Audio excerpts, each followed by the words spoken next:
బంగాళాఖాతంలో ఏర్పడిన అల్పపీడన ప్రభావంతో పలు రాష్ట్రాల్లో భారీ వర్షాలు కురుస్తాయని భారత వాతావరణ శాఖ శనివారం వెల్లడించింది. ఈ అల్పపీడనం పశ్చిమ దిశగా కదిలే అవకాశం ఉందని, దీని ప్రభావం వల్ల తమిళనాడు రాష్ట్రంలో ఉరుములు మెరుపులతో కూడిన వర్షం కురుస్తుందని ఐఎండీ తెలిపింది.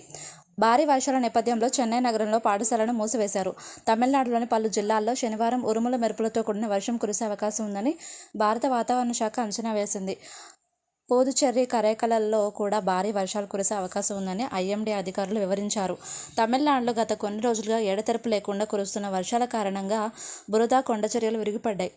తమిళనాడులోని ఇతర జిల్లాలతో పాటు చెన్నై, తిరువళ్లూరు, కాంచీపురం, చెంగల్పట్టులో శనివారం ఉరుములతో పాటు మెరుపులతో కూడిన వర్షం కురిసే అవకాశం ఉందని వాతావరణ శాఖ అధికారులు పేర్కొన్నారు. ఈ జిల్లాల్లో భారీ వర్షాల వల్ల ట్రాఫిక్ స్తంభించిపోయే అవకాశం ఉందని, ప్రజలు అప్రమత్తంగా ఉండాలని వివరించారు.